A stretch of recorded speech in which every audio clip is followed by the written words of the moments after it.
2024년 11월 첫 번째 거룩한 주일 예배를 주님 일러주신 기도를 함께 드리심으로 예배를 시작합니다.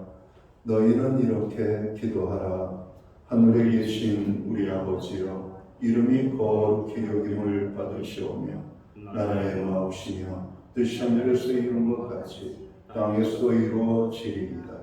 오늘날 우리에게 일용할 양식을 주옵시고 우리가 우리에게 죄 지은 자를 사하여 준 것 같이 우리의 죄를 사하여 주옵시고 우리를 시험에 들게 하지 마옵시며 다만 악에서 구하옵소서. 대개 나라와 권세와 영광이 아버지께 영원히 있사옵나이다. 아멘. 주보에 있는 찬양으로 주님 앞에 나갑니다. 거룩하신 하나님, 주께 감사드리세.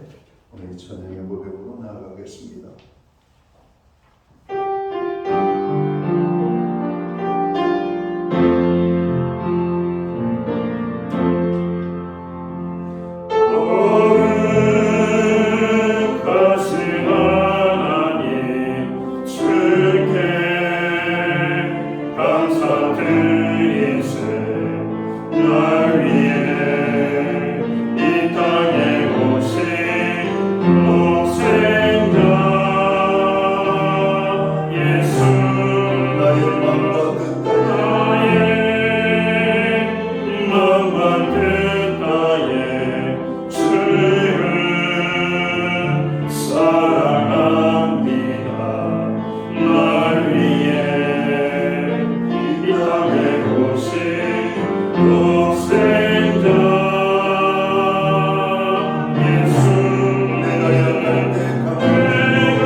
교동문 38번 시편 92편 말씀을 한 절씩 교독합니다. 지존자여, 시편금과 비파와 수금으로 여호와께 감사하며 주의 이름을 찬양하고 아침마다 주의 인자심을 알리며 밤마다 주의 성사심을 베풀어 주옵시다. 여호와여, 주께서 행하신 이 일로 나를 기쁘게 하셨으니 주의 손이 행하신 일로 말미암아 내가 높이 외치리이다. 의인은 종려나무같이 번성하며 레바논의 백향목같이 성장하리로다. 이는 여호와의 죄에 숨겼으며 우리 하나님의 별 안에서 번성하리로다. 그는 늙어도 여전히 결실하며 진액이 풍족하고 빛이 청청하니 여호와의 정직하심과 나의 거룩하심과 그의 눈물과 없음을 선포되리로다. 아멘. 자리에 착석하시겠습니다. 찬송가 10장 찬양, 오늘 이 찬양으로 하나님 앞에 영광 돌리고 드려지는 예배를 위하여 최희용 목사님 기도하시겠습니다.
드립니다. 존귀한 주님을 영광 중 배우고 영원히 모시게 하옵소서.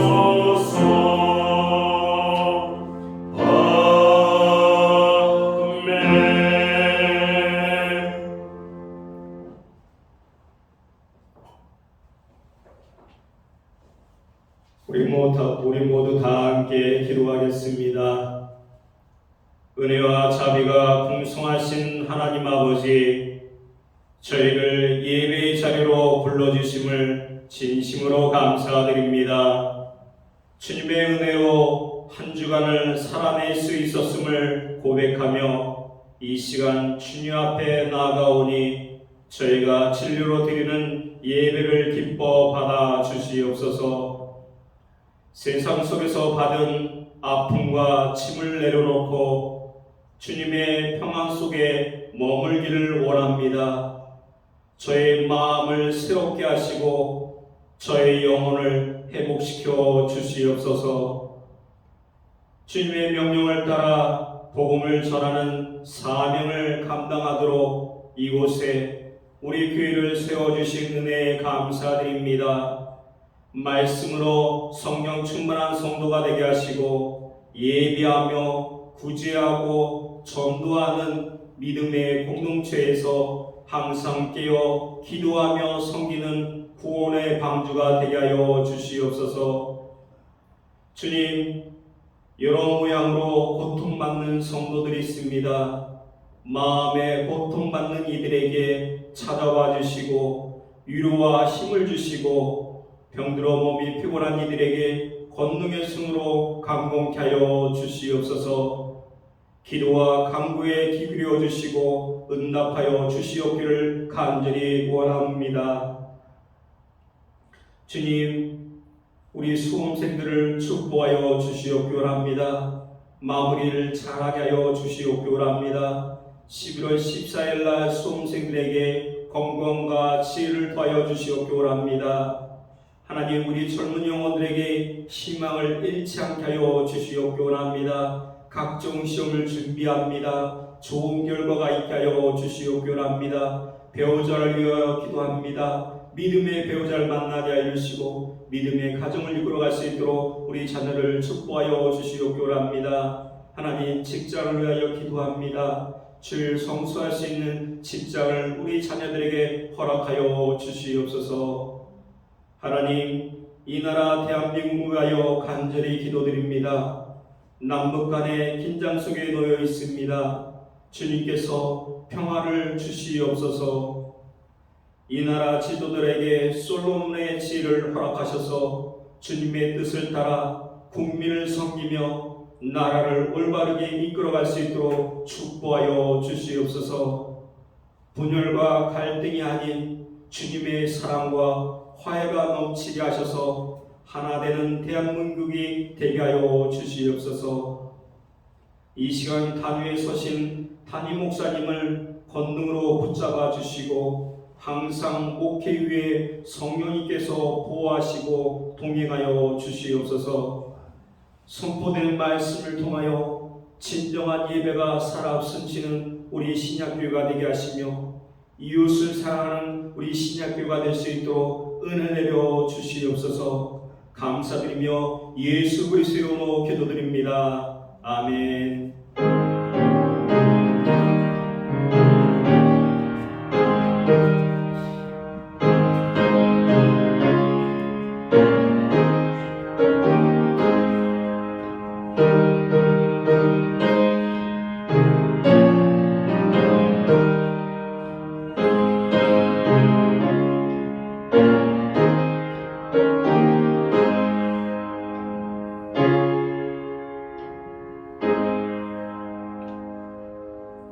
11월 첫째 주 교회와 성도들에게 주시는 하나님의 말씀입니다. 함께 오실 주의 말씀은 신약 성경 123면 누가복음 17장 11절 말씀에서 19절까지의 말씀입니다. 찾으신 말씀을 한 절씩 교독하는 방법으로 말씀을 공독하겠습니다. 제가 먼저 누가복음 17장 11절 말씀을 공독을 합니다. 예수께서 예루살렘으로 가실 때에 사마리아와 갈릴리 사이로 지나가시다가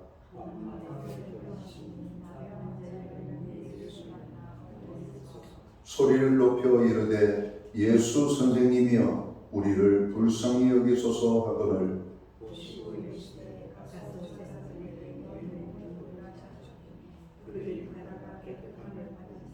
그 중에 한 사람이 자기가 낳은 것을 보고 큰 소리로 하나님께 영광을 돌리며 돌아와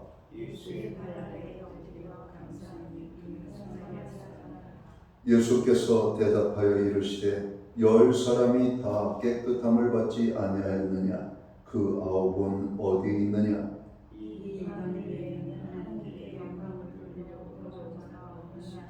19절을 함께 읽겠습니다. 그에게 이르시되 일어나 가라 내 믿음이 너를 구원하였느니라 하시더라. 아멘.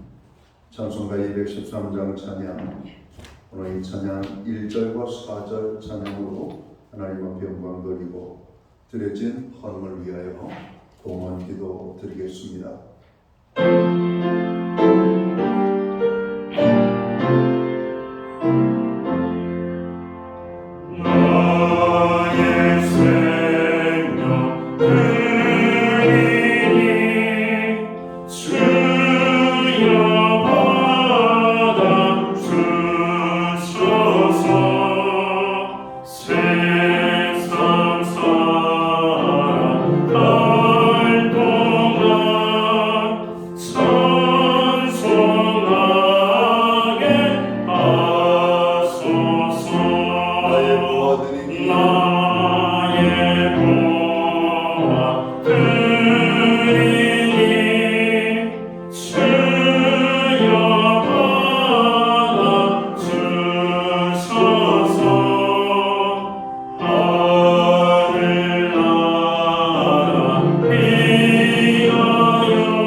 드려진 헌금을 위하여 봉헌기도 드리겠습니다.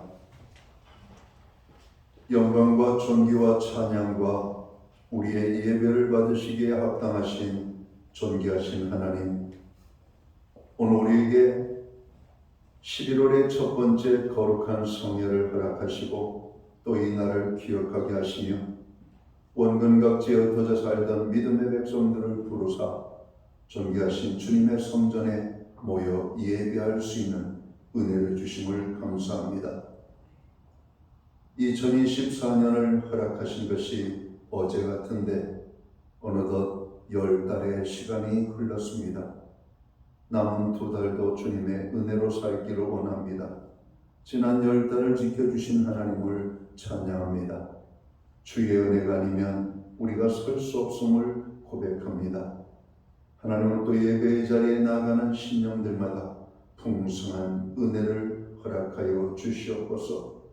저들의 필요를 따라 역사하시는 하나님의 놀라운 함께하심이 열매로 임할 수 있도록 축복하여 주옵소서. 하나님, 오늘 또 예배로 주님을 만나고 또 주의 말씀을 들음으로 다시 한번 우리의 삶에 담대한 믿음이 아버지 하나님 자리 잡게 하여 주셔서 세상 속에서 흔들리지 않는 주의 백성으로 살기를 간절히 소원합니다. 지난 한 주간을 돌아봅니다. 주께서 베풀어 주신 은혜, 주님이 우리에게 허락하신 많은 축복들을 기억합니다.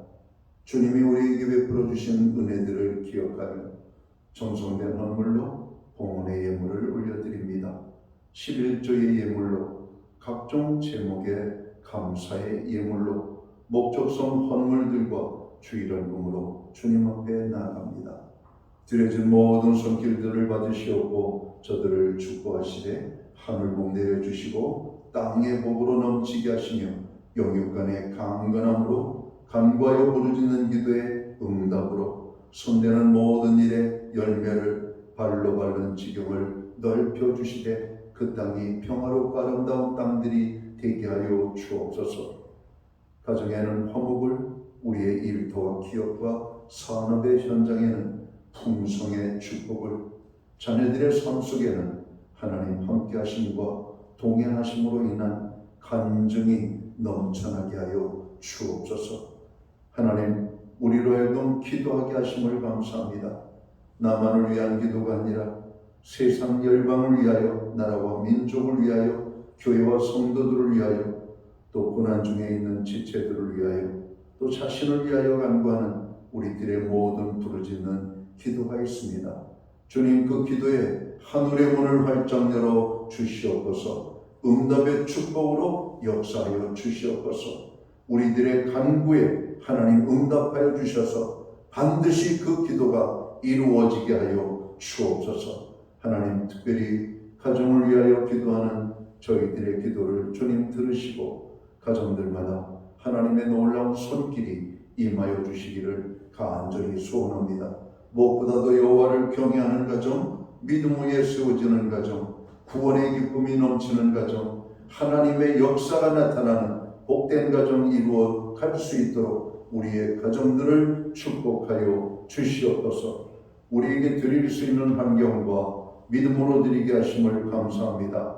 드려진 예물 사용되는 곳에 주의 영광이 나타나고 하나님의 나라 확장을 위해 쓰여지며 주님의 복음이 땅끝까지 전파되는 일에만 온전히 아름답게 사용되게 하여 주시옵소서. 오늘 또 예물로, 또 시간으로, 몸으로, 또 예배로 우리가 각종 봉사와 섬김과 수고로움으로 또 이름도 없이 빛도 없이 주님을 사랑하여 섬기는 모든 하나님의 백성들의 그 섬김 위에 하늘의 복을 내려 주시옵소서. 하나님 넘치는 축복으로 채워 주시옵소서. 오늘 예배에 참여한 하나님의 사람들 한 사람 한 사람을 주님께서 만복의 축복으로 축복하여 주옵소서. 이 모든 말씀 우리 구주 예수 그리스도의 이름 받들어서 감사드리옵고 봉헌기도 드리옵나이다.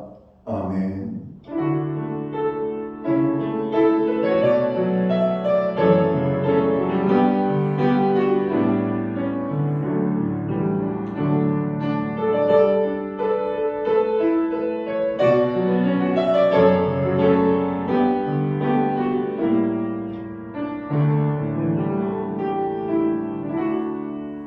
저는 시간 교회를 대신해서 11월 첫 번째 거룩한 주일 예배에 참여하신 모든 교우들을 환영합니다.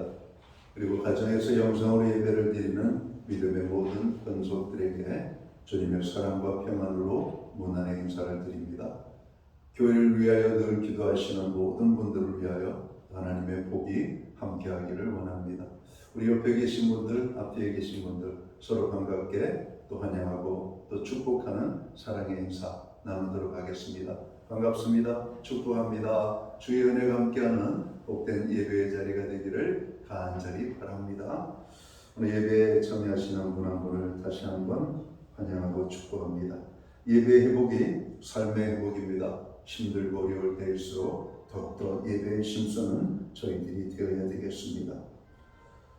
특별히 우리의 중보기도에 하나님이 늘 함께 하십니다. 중보기도에 모두가 동참해 주시기를 바랍니다. 코로나 환자, 감기 환자들이 많이 발생되고 있습니다. 개인 건강에 여러분 유념하셔서 또 이 연말을 건강하게 아름답게 또 마무리할 수 있도록 그렇게 해주시면 좋겠습니다. 예배 후에 목장은 목장 모임별로 모이겠습니다. 교회는 매주 수요일마다 온라인 성경 공부를 제공하고 있습니다. 금주는 기독교인과 제사라고 하는 제목을 가지고 공부합니다.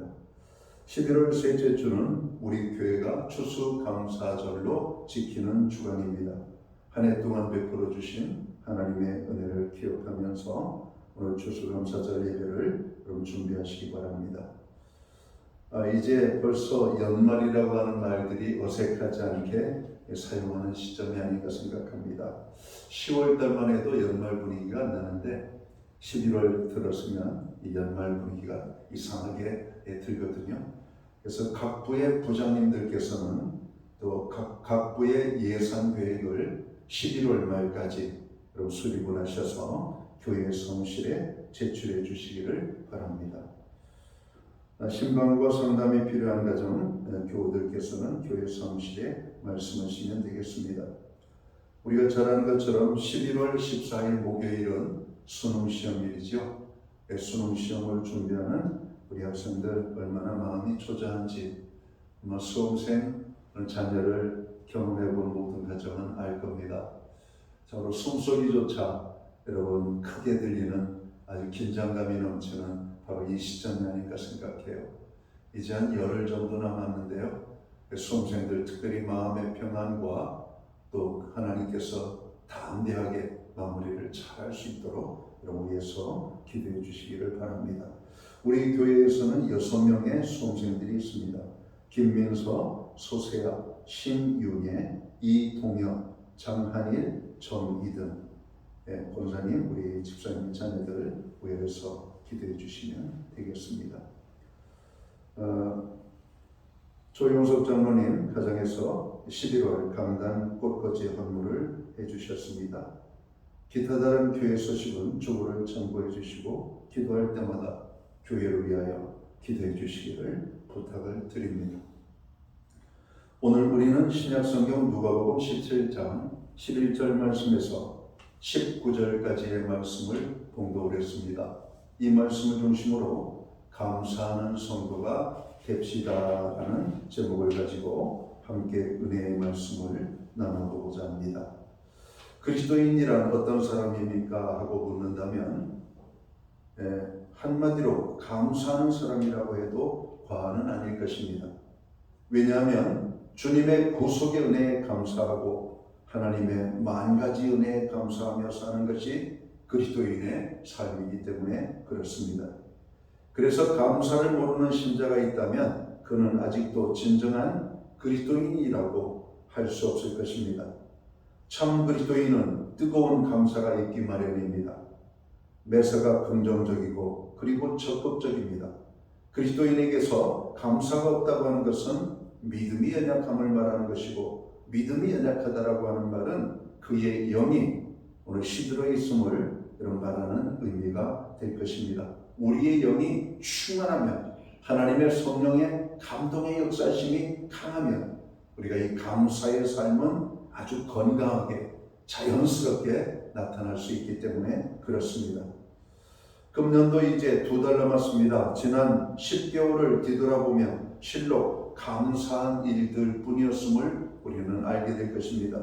병마와 질고 사고와 재난이 많은 세상에서 지난 10개월 동안도 하나님께서 저와 여러분들을 지켜주시고 우리 교회와 우리의 가정들을 보호하여 주셨습니다. 국어사전에서 감사라는 말의 뜻은 고맙게 여겨 사의를 표하는 것이라고 설명하고 있습니다. 그런데 감사라고 하는 것은 어떻게 감사할 것이냐 하는 것보다도 감사하는 마음이 훨씬 더 중요함을 말하고 있습니다. 왜냐하면 먼저 감사하는 마음이 있어야 감사할 수 있기 때문에 그런 것입니다. 감사하는 마음도 없이 어떻게 우리가 감사를 할 수가 있겠습니까?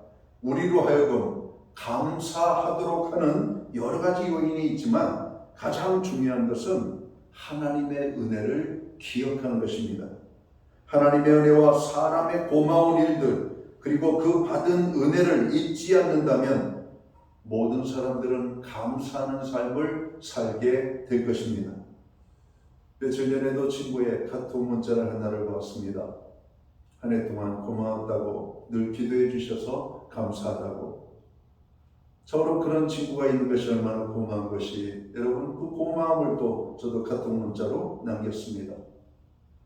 요즘 많은 가정들이 이제 결혼을 하죠. 제가 가까이 하는 지인이 자녀의 결혼 소식을 알고 왔습니다. 반가운 소식에 금방 문자로 답신을 날렸습니다. 귀한 자녀의 결혼을 축복한다고 마음 다해 축복한다고 좋은 믿음의 가정, 하나님이 함께하는 복받는 가정 이루기를 간절히 소원한다고 문자를 보냈습니다. 자녀의 결혼을 축복해 주었다고 고맙다고 또 문자를 답신을 해왔습니다. 여러분, 그런 것입니다. 조그만 일에 우리가 감사로 반응하는 것은 아름다운 것이죠. 감사한다라고 하는 것은 그의 삶이 건강함을 여러분 말하는 것이기도 할 수가 있습니다. 감사를 잃어버린 사람들이 어떤 사람인가? 마음이 닫혀있는 사람들이죠. 건강치 못한 사람들의 모습의 특징이 바로 감사하지 못하는 바로 그런 것입니다. 우리가 받은 은혜를 잊지 않는다면 반드시 우리는 그 모든 일에 감사하게 되어 있습니다. 그래서 신명기 8장 2절에 보면 이렇게 말씀하죠. 네 하나님 여호와께서 이 40년 동안에 너로 광야의 길을 걷게 하신 것을 기억하라 말씀합니다. 이스라엘 백성들의 40년 동안 광야 생활을 인도해 주시고 공급해 주신 하나님의 은혜를 기억한다면 어찌 감사하지 않을 수가 있겠습니까? 기억하지 못하는 것이 문제인 것입니다. 이스라엘 백성들의 경우를 보면 잘 알 수 있습니다. 그들은 광야 생활 40년 내내 하나님을 원망하고 불평했습니다. 하나님께서 이스라엘 백성을 위해 베풀어 주신 은혜는 헤아릴 수 없이 많은 은혜였습니다. 애굽 땅에 10가지 재앙을 내려 바로를 굴복케 하시고 해방시켜 주신 일, 그리고 바로가 변덕을 부려 이스라엘 백성들을 다시 잡으려고 군대를 동원하여 추격해 올 때 홍해를 마른 땅처럼 건너게 하신 일, 그리고 먹을 것도 마실 것도 없는 광야에서 하늘에서 만나를 내려주시고 반석에서 생수가 솟아나게 하신 일, 낮에는 구름 기둥으로 시원케 해주시고 밤에는 불 기둥으로 따뜻하게 해주신 일, 젖과 꿀이 흐르는 가나안 땅을 주시겠다고 약속의 약속을 거듭해 주셨던 하나님의 그 놀라우신 은혜, 그럼에도 불구하고 이스라엘 백성들은 그 같은 하나님의 은혜를 금세 잊어버리고 오히려 원망하고 불평하며 심지어 새로운 지도자를 세워주셔서 애굽으로 돌아가게 해달라고 요청하는 그들의 참으로 안타까운 모습을 우리는 성경 속에서 찾아보게 됩니다. 한마디로 은혜를 모르는 이스라엘 백성들의 지난 과거의 모습이었던 것입니다. 영국의 경제학자 케인즈는 현 시대를 일컬어 풍요 속의 빈곤이라고 정의하고 있습니다. 지금으로부터 약 60여 년 전 세상의 사람들에게 필요한 생활 조건은 72가지였다고 해요. 그리고 절대적으로 필요한 것은 18가지였다고 합니다. 우리가 가장 기본적으로 사람에 필요한 것이 뭡니까? 의식주, 이 3가지 아니에요? 우리가 입고 또 우리가 먹고 사는 공간이 얼마나 중요한가. 여러분, 이 3가지는 우리에게 얼마나 중요한가. 그러나 우리가 이 경제가 발전하고 여러분 우리가 생활이 점점 편리해지는 이 현대 문명 속에 살면서 우리는 이 의식주만으로 만족이 안 되잖아요. 여행도 해야 되고 여러분 여러 가지 공연도 봐야 되고 친구도 만나야 되겠고 또 더 좋은 삶을 추구하기 위해서 우리의 꿈을 위하여 미래를 위하여 자기 자신의 그런 가치를 높이기 위하여 해야 될 일들이 얼마나 많은지 모릅니다. 그러니까 60여 년 전에 사람들에게 있는 모든 사람에는 필요한 것이 72가지 그리고 꼭 필요한 것이 18가지였다고 그래요. 여러분 의식주만 필요합니까? 가족도 필요하고 친구도 필요하고 자녀도 필요하고 부모도 필요하고 여러분 얼마나 필요한 것들이 많습니까? 과거 우리는 밥상에 여러분 반찬 3가지 정도면 여러분 넉넉하게 밥을 먹었죠. 요즘 보세요. 얼마나 많이 다양한 음식들이 여러분 식탁 위에 올라오는지 모르겠습니다. 저희가 어린 시절에는 과일을 먹는다는 것은 참으로 귀한 일이었습니다. 여름이 되어야 여름 과일을 수박, 참외, 복숭아 정도, 이 가을이 되면 여러분 포도 정도 조금 먹었는데 요즘은 어떻습니까? 얼마나 많은 풍요를 경험하고 삽니까? 여러분 외국에 여러분 수입 과일들도 여러분 차고 넘치는 것이 이 대한민국 땅 아닙니까? 어떻게 보면은 여러분 천국과 같은 삶을 살고 있는 겁니다. 그런데도 이 현대 여러분 사람들의 모습을 보십시오. 누구 하나 감사하는 사람 없잖아요. 오히려 세상에 대해서 원망하고 불평하고 오히려 불만이 많고, 그러니까 이 케인즈 박사의 오늘 정의처럼 풍요 속에 빈곤을 경험하고 사는 것이 오늘 현대인들의 모습이라는 것입니다. 그런데 현대에 와서는 이 필요한 조건이 500가지 정도가 된대요. 그리고 절대적으로 필요한 것이 50가지라고 사회학자들은 말을 합니다. 그렇죠. 요즘 휴대폰이 없는 세상 상상이 안 되죠. 그죠? 의식주 없어도 휴대폰만 있으면 살지 않습니까? 여러분 휴대폰 속에서 얼마나 많은 다양한 일들, 여러분 우리는 거의 쇼핑 중독에 빠질 정도로 여러분 매일같이 우리는 인터넷 쇼핑을 합니다. 먹을 것을 구입하고 입을 것을 준비하고 필요한 물품들을 대부분 그렇게 여러분 준비하고 있잖아요. 불과 몇 년 전만 해도 몇몇 사람들만 하던 것을 이제는 시골의 할머니들까지 여러분 손에 여러분 스마트폰을 들고 여러분 물건을 구매하는 장면을 보면 우습기도 하고 이게 오늘의 현실이구나 라고 하는 것을 보게 됩니다. 얼마나 많은 변화들이 우리의 삶 속에 일어나고 있는지 모릅니다. 우리의 삶은 과거와는 비교할 수 없는 풍요로운 물질 문명을 누리고 있습니다. 그러나 더 많은 결핍들을 느끼는 우리의 삶을 오늘 꼬집고 있는 것이라고 생각합니다. 인간의 끝없는 욕망, 그런 욕망을 보면 오늘 우리는 이 세상 속에서 감사를 잃어가는, 그래서 원망과 불평만 가득한 삶을 살아가는 사람들을 보면 너무나 안타까운 마음을 여러분 지울 수가 없는 것이죠. 오늘의 현대인들에게 있어서 가장 결핍된 것이 있다면 바로 감사라고 말하고 싶습니다. 감사를 잃어버린 현대인들, 그럼 비극입니다. 아름다운 인생은 감사의 말과 감사의 삶이 여러분 넘치는 사람들입니다. 오늘 사람들의 삶 속에서 인간미가 느껴지지 않는 것은 감사가 보이지 않을 때 인간미가 사라지는 것이죠. 이런 재미난 얘기를 제가 읽었습니다. 한 신자가 땡볕 밑에서 풀을 메고 있습니다. 햇볕은 뜨겁고 잡초는 뽑아도 끝없이 이어지고, 그런 가운데 사단이 오늘 풀을 메고 있는 한 신자에게 찾아왔습니다. 그리고 이렇게 말합니다. 당신은 일에도 범사에 감사할 수가 있습니까? 이 사단의 미혹 앞에 이 신자는 마음으로 생각합니다. 정말 가만히 생각해 보니까 끝없이 뽑아도 그냥 비집고 나오는 잡초를 보면 속상하기도 하고 원망하기도 했습니다. 그러나 사단에게 질 수가 없다라고 하는 생각에 마음으로 잠시 묵도합니다. 하나님, 오늘 사단이 이렇게 도전하고 있는데 뭐라고 대답을 할까요? 하나님께서 그에게 대답할 대답을 주었습니다. 그는 이렇게 말합니다. 하나님, 감사합니다. 그 많은 잡초가 메뚜기처럼 이리저리 뛰어다니지 않고 한 자리에 있어서 제가 그 잡초를 단번에 뽑을 수 있도록 하시니 정말 감사합니다. 여러분, 재미있는 표현 아닙니까? 여러분, 풀이 메뚜기처럼 뽑으려고 하면 펄짝펄짝 뛰어서 도망다닌다면 얼마나 힘들겠어요. 그러나 풀은 난 그 자리에 있기 때문에 여러분 뽑을 수 있는 것, 여러분 그것을 감사한 겁니다.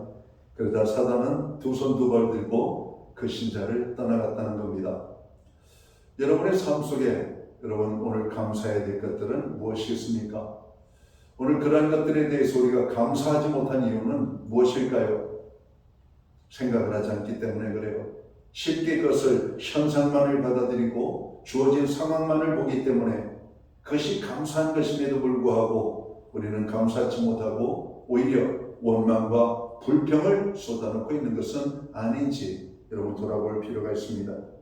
사단은 항상 사람들로 하여금 원망하게 하고 불평하게 만듭니다. 하나님께 감사하지 못하게 하는 것이 오늘 사단의 정체성입니다.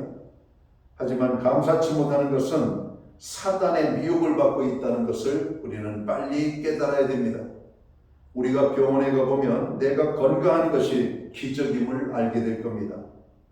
병원에 입원해 있는 사람들을 보면 같은 병으로 아파하는 사람이 거의 별로 없죠.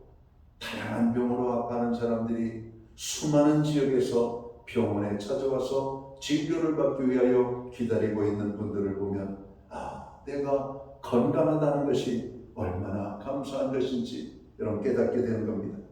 우리들은 내가 살아있다는 한 가지만으로도 밤새도록 찬송하고 감사해야 할 것입니다. 오늘 본문 말씀을 보면 감사할 사람이 감사를 하지 않을 때 우리 예수님께서 대단히 섭섭하게 여기셨다라고 성경은 말씀합니다. 오늘 우리가 읽은 본문 누가복음 17장 17절과 18절 말씀을 볼까요? 이렇게 말씀합니다. 예수께서 대답하여 이르시되 10사람이 다 깨끗함을 받지 아니하였느냐? 그 9은 어디 있느냐? 이 이방인 외에는 하나님께 영광을 돌리러 돌아온 자가 없느냐? 이렇게 말씀하셨다라고 오늘 성경은 기록합니다. 10 나병 환자들이 깨끗함을 받았습니다. 그들이 깨끗함을 받게 된 이유가 어디 있을까요? 우리 하나님께서 그들을 불쌍히 여겨주셨기 때문에 그들을 고쳐주셨다라고 말씀합니다. 자, 그 모든 10명이 깨끗하게 고침을 받았습니다. 그런데 9명은 각기 제 갈 길로 가버리고 오직 이방인인 한 사람만이 예수님께 와서 감사했다 이렇게 말씀합니다.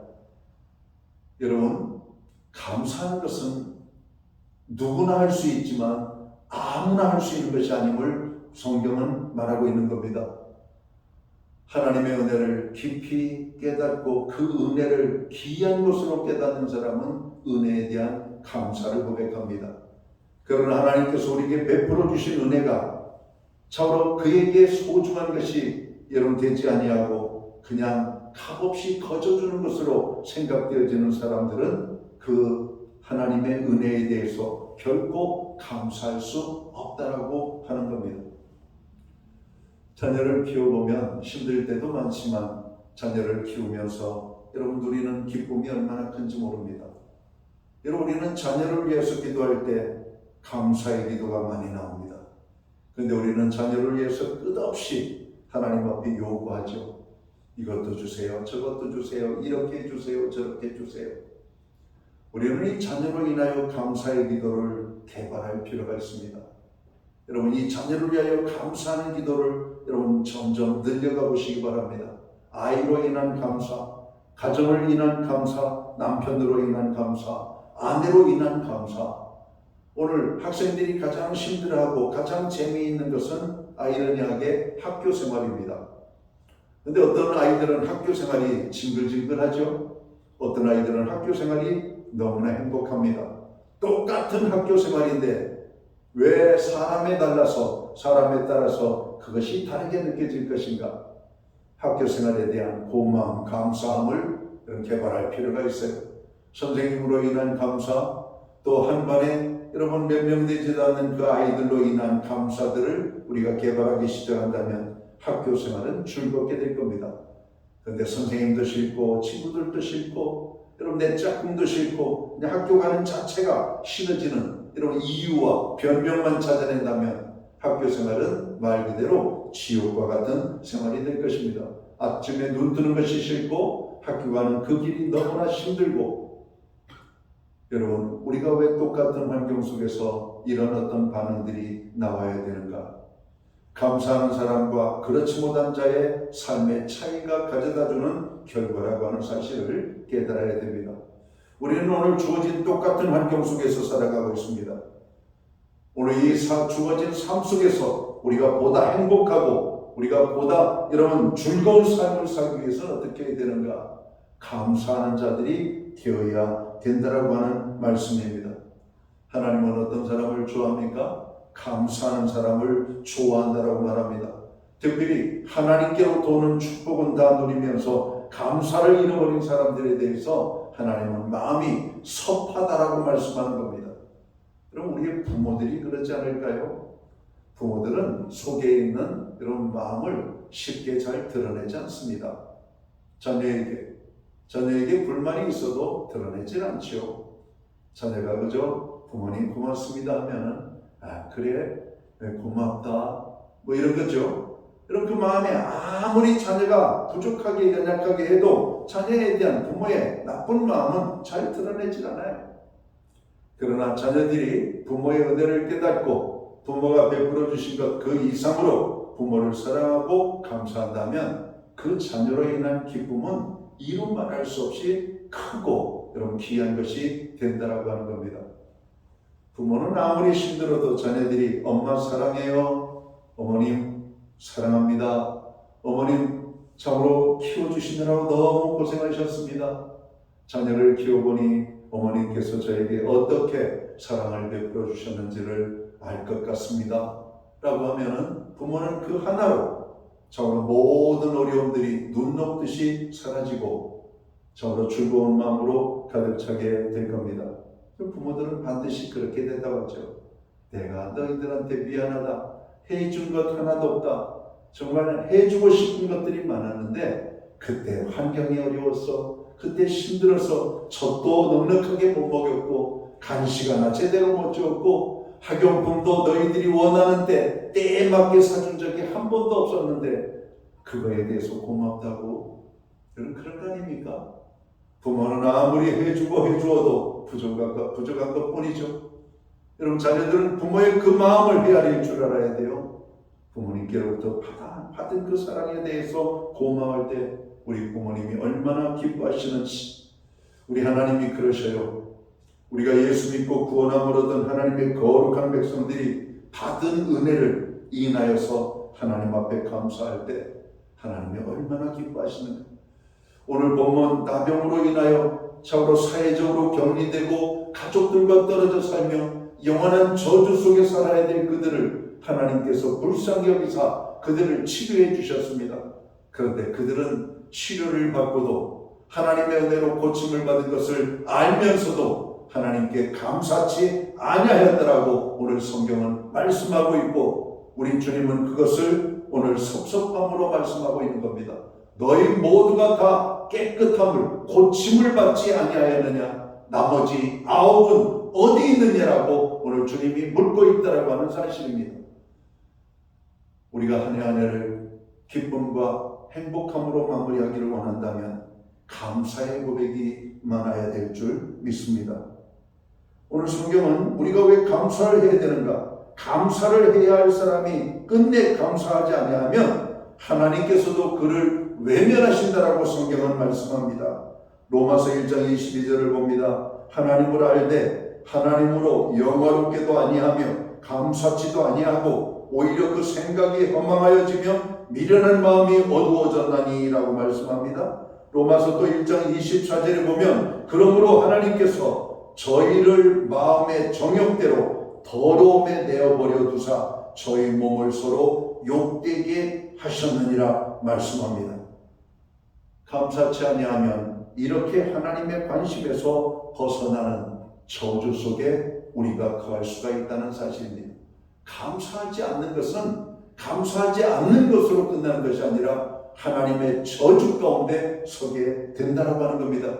그들이 버려둠을 둔 그대로 하나님이 내버려 두시겠다라고 말씀합니다. 누구에게? 감사치 않는 자에게. 하나님은 감사를 잊고 사는 사람들에게 준엄한 경고를 하십니다. 시편 50편 22절에 보면 하나님을 잊어버린 너희여 이제 이를 생각하라. 그렇지 않으면 내가 너희를 찢으리니 건질 자 없으리라 말씀합니다. 여러분 때때로 하나님께서도요 무서운 말씀을 하셔요. 받은 은혜에 대해서 감사치 아니하면 하나님이 그를 여러분 사자가 초식동물을 잡아 찢어 이런 갈기갈기 여러분 찢는 것처럼 우리를 찢어버리시겠다라고 말씀하시네요. 무섭잖아요. 감사를 잃어버린 사람들. 그럼 천국은 어떤 사람이 가는가? 감사하는 사람이 갑니다. 지옥은 어떤 사람이 가는가? 감사치 않는 사람이 간 곳입니다. 오늘 우리의 마음에 지옥과 같은 마음이 있다면 그 사람은 오늘 틀림없이 감사를 잊고 원망과 불평 속에 살아가는 사람일 겁니다. 오늘 내가 천국과 같은 행복감을 느끼고 있다면 그 사람은 틀림없이 그 마음에 고마움과 감사함으로 가득 찬 삶을 살고 있다고 생각됩니다. 여러분의 마음을 무엇이 지배하도록 만드시겠습니까? 원망과 불평입니까? 아니면 감사입니까? 감사로 우리의 마음을 채우는 자가 행복한 사람이고 승리하는 사람이고 하나님의 더 큰 축복과 은혜를 경험하는 복된 삶의 모습인 것을 우리는 깨달아야 할 것입니다. 우리가 범사에 감사라는 하나님의 말씀에 순종할 때에는 놀라운 하나님의 복을 약속하십니다. 감사하는 자가 받는 복이 어떤 것들일까요? 오늘 성경은 감사하는 자들이 받을 복들을 말씀하고 있습니다. 감사하면 하나님의 구원의 손길이 그와 함께 하신다라고 말씀합니다. 오늘 본문 누가복음 17장, 여러분 우리가 19절 말씀을 한번 읽어볼까요? 자, 같이 읽겠습니다. 시작. 그에게 이르시되 일어나 가라, 내 믿음이 너를 구원하였느니라 하시니라. 여러분, 하나님의 구원의 은혜가 그에게 임한다는 겁니다. 감사하는 자에게. 여러분, 구원이 뭡니까? 물에 빠진 자를 건져내는 것이 구원이고, 불타는 자리에 있는 사람을 살려내는 것이 구원이고, 병으로 죽어가는 자를 살려내는 것이 구원이고, 어둠 속에 있는 자를 밝음 가운데로 이끄는 것이 구원 아닙니까? 감사하는 자에게는 하나님의 구원을 보이겠다라고 말씀하는 겁니다. 시편 50편 23절에 보면 감사로 제사를 드리는 자가 나를 영화롭게 하나니 그 행위를 옳게 하는 자에게 내가 하나님의 구원을 보이리라 말씀합니다. 감사하는 자에게 하나님의 구원을 보이겠다라고 말씀합니다. 다니엘은 바벨론의 포로로 잡혀가 이방 나라에 살면서도 그는 매일 아침마다 하나님께 감사의 기도를 드렸습니다. 그리할 때 이방인의 손에서 그를 건져주셨고, 사자의 굴에서 그를 건져주셨고, 악한 사람들의 괴계에서 그를 건져주셨음을 성경은 말씀하고 있잖아요. 요셉은 애굽의 노예의 생활을 하고 있었던 사람이죠. 여러분, 노예 생활하면서도 요셉은 하나님 앞에 매일같이 감사합니다. 그때 주인의 눈에 들어서 노예 중에서도 인정받는 노예, 사랑받는 노예, 축복받는 노예, 하나님께서 그를 높여 애굽의 왕다움으로 높은 자리에까지 세우는 여러분 권력의 구원을 받는 장면을 여러분 경험합니다. 아무리 힘들고 어려운 환경 속에 있다 할지라도 우리는 거기에서 하나님의 여러분 구원의 역사를 경험하기 위하여 감사의 고백을 하는 저희들이 되어야 할 것입니다. 아무리 생각해도 감사할 것이 없다면 그냥 감사하시기 바랍니다.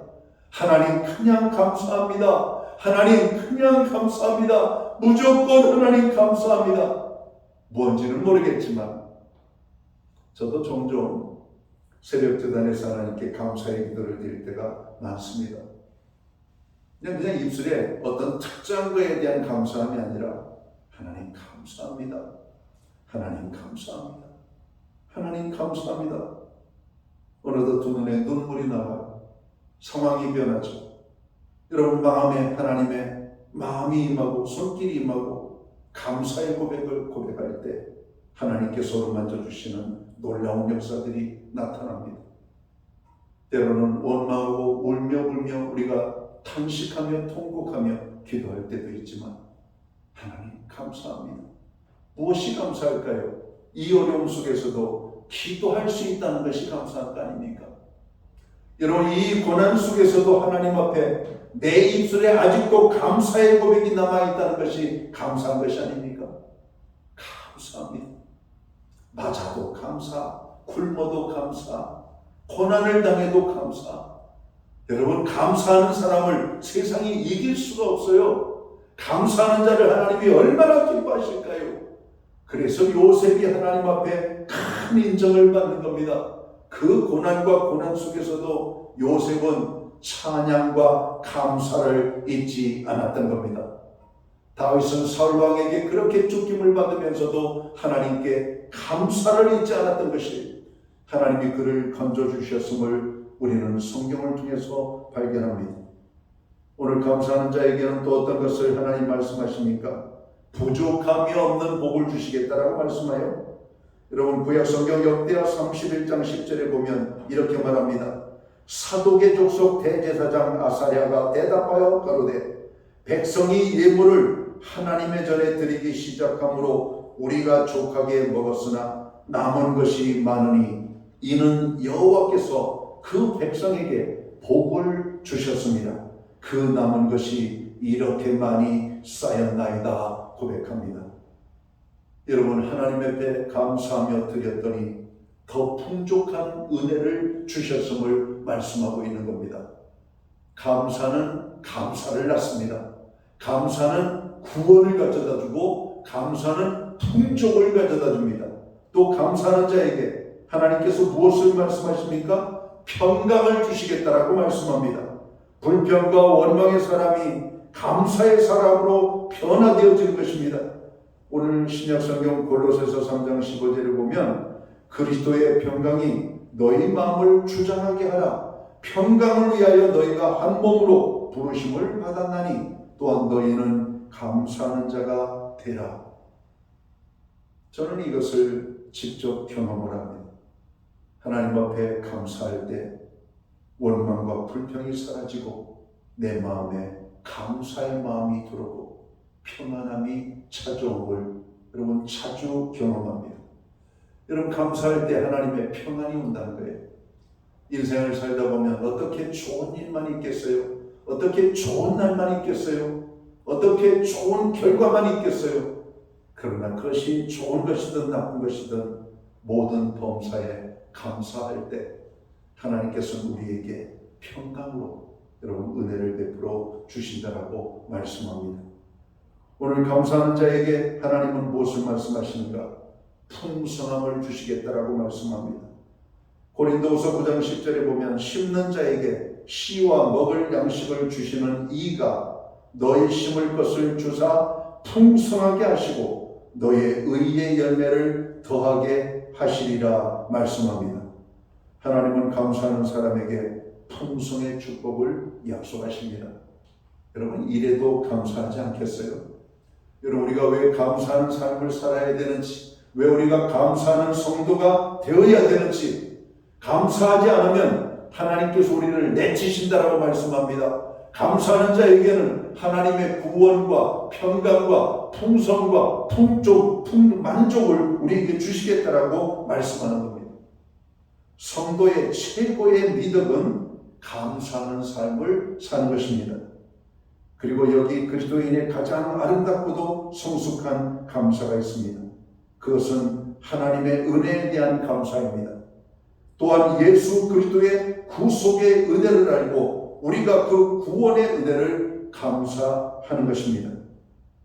범죄 심리학자인 소퍼 박사라고 하는 분은 형무소와 수도원에 대한 이야기를 이렇게 합니다. 형무소와 수도원은 공통점이 있어요. 그 공통점은 갇혀 산다는 겁니다. 여러분, 감옥에 있는 사람 갇혀 살잖아요.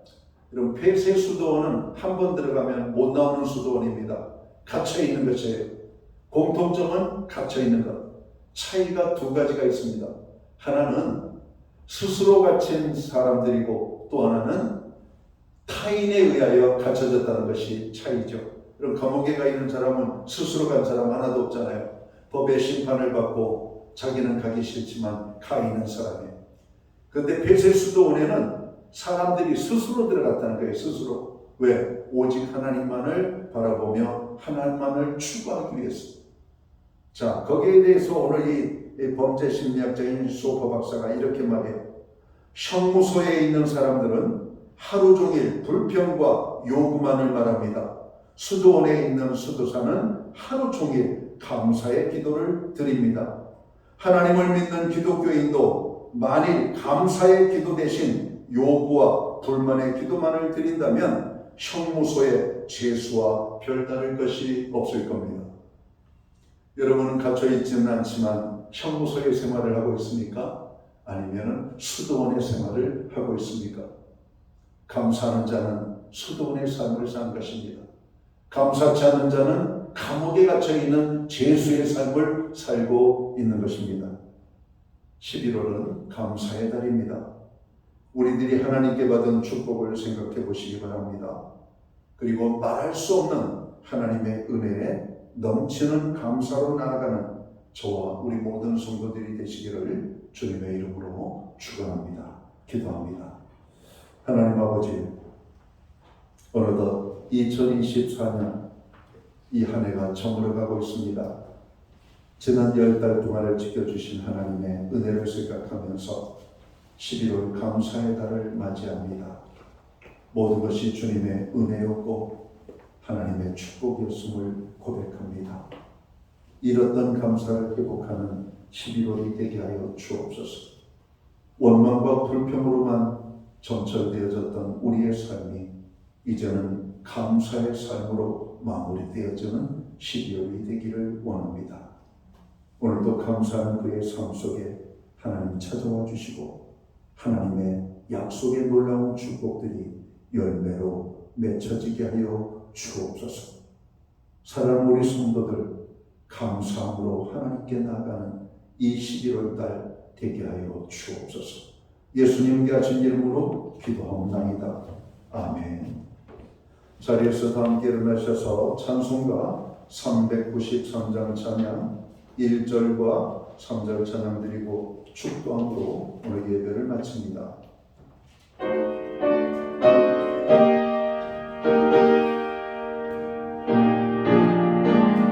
오 신실하신 주, 오 신실하신 주, 내 아버지여, 늘 함께 계심이 두려웠네. 그 사랑 영창과 날 지키시며 어제나 오늘이 한결같네.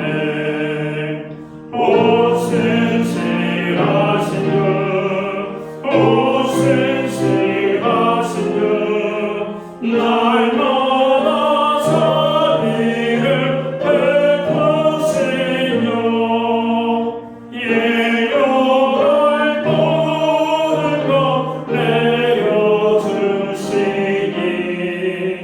오 신실하신 주, 나의 구주. 내 죄를 사하여 내 죄를 사하여 아니하시고 주체니 오셔서 인도하네. 오늘의 힘내고 내일의 소망 주 나의 반복을 내리시네. 오 신실하신 주, 오 신실하신 주, 날마다 자비를 베푸시며 일용할 모든 것 내려주시니 오 신실하신 주, 나의 구주. 기도드리겠습니다. 이제는 교회의 머리가 되시는 우리 구주 예수 그리스도의 크신 은혜와 하나님 아버지 그 놀랍고 말할 수 없는 크신 사랑과 성령님의 감동과 역사와 함께 하시며 또 우리들과 동행하시는 그 귀한 역사가 오늘 예배로 영광을 돌리고 돌아가는 사랑하는 모든 성도들 머리 위에 저들의 가정 위에 세우신 교회 가운데 이제로부터 영원토록 함께하여 주시옵기를 예수님의 이름으로 간절히 축원하옵나이다. 아멘.